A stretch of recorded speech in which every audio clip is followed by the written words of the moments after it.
మహబూబాబాద్లో మహమ్మద్ ప్రవక్త జయంతిని ఘనంగా నిర్వహించారు. ఈ సందర్భంగా రక్తదాన శిబిరాన్ని ఏర్పాటు చేశారు. మైనార్టీ యువకులు ఈ కార్యక్రమంలో పాల్గొని రక్తదానం చేశారు. ఆపదలో ఉన్న వారికి ఎప్పుడూ సహాయం చేయాలని మహమ్మద్ ప్రవక్త సూచించినట్లు ముస్లిం యువనేతలు తెలిపారు. ఈరోజు మహబూబాబాద్ జిల్లాలో మన కంకర్బోర్డు ముస్లిం మైనార్టీ రామాసి స్కూల్లో ఇవాళ మిలాదున్ నబీ హుజూర్ సల్లల్లాహు అలైహి వసల్లం పుట్టినరోజు సంతోషంగా ఇవాళ రోజు రక్తదానం మహబూబాబాద్ మైనార్టీ యువకులు అందరూ కలిసి ఇవాళ ఒక 70 మంది 80 మంది దాకా, దాంట్లో కాకుండా లేడీస్ కూడా కంకర్బోర్డు నుంచి ఆడోళ్ళు కూడా బయటికి వచ్చి ఇవాళ రక్తదానం చేశారు. మా హుజూర్ సల్లల్లాహు అలైహి వసల్లం నేర్పిన విధంగా ఇవాళ యువకులు ఆ బాటలో నడవడానికి సిద్ధంగా కూడా ఉన్నారు. వాళ్ళని కూడా నేను చాలా అభినందిస్తున్నాను. ఆడోళ్ళు కూడా ఇవాళ బయటికి వచ్చి ఇవాళ రక్తదానం చేశారు.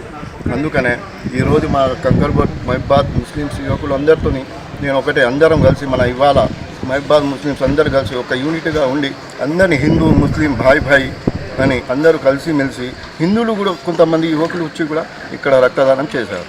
అందరూ సంతోషంగా ఉన్నారు. ఎప్పుడైనా ఇక్కడ కమిటీ అందరూ కలిసిమెలిసి ఉండాలని నేను ఆశిస్తున్నాను. ఈరోజు మహబూబాబాద్ జిల్లాలో మన కంకర్బోర్డు ముస్లిం మైనార్టీ